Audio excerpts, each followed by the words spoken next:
ஆலூர் ஷானவாஸை வைத்து ஒரு ஆபரேஷன் ஆரம்பிச்சிருக்காங்க என்று சில முஸ்லீம் இயக்க நண்பர்களிடமிருந்து நமக்கு தகவல் வந்தது. என்ன என்று விசாரித்த போது, துபாயில் இருக்கும் ஆலூர் ஷானவாஸ் அவர் எல்லா முஸ்லீம் அமைப்புகளிலும் மிகுந்த ஒரு நற்பெயர் பெற்றவர். எல்லா இயக்கங்களிலும் அவருக்கு நல்ல நண்பர்கள் இருக்கிறார்கள். அவர் ஏற்கனவே இருந்த இஸ்லாமிய இயக்கங்கள், அது மட்டுமல்ல கட்சி கடந்த பல்வேறு நண்பர்களும் அவருக்கு இருக்கிறார்கள். அவர்களிடமெல்லாம் ஷானவாஸ் தொடர்ந்து ஆலோசித்துக் கொண்டிருக்கிறார். என்ன ஆலோசிக்கிறார் என்று கேட்டால், விரைவில் ஒரு புதிய முஸ்லிம் அமைப்பு உருவாக்கலாமா, அந்த முஸ்லிம் அமைப்பு எப்படி இருக்க வேண்டும் என்பது பற்றிய ஒரு ஆலோசனையில் ஷானவாஸ் ஈடுபட்டிருக்கிறார்.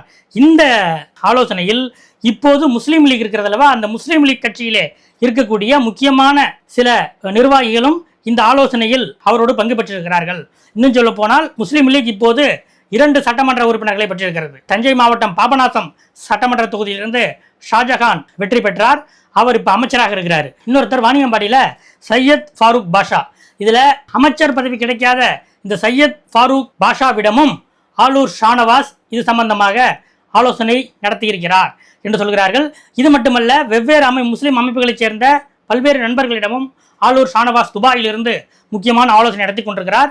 விரைவில் ஆலூர் ஷானவாசுடைய அல்லது நம்ம வாணியம்பாடி எம்எல்ஏ சையத் ஃபாரூக் பாஷா இவர்களுடைய அந்த ஒருங்கிணைப்பிலே ஒரு புதிய முஸ்லிம் அமைப்பு உருவாகலாம். அது முஸ்லீம் லீக் கட்சியை உடைத்து கூட இருக்கலாம் என்பதுதான் அந்த செய்தியாக நமக்கு சேர்ந்தது.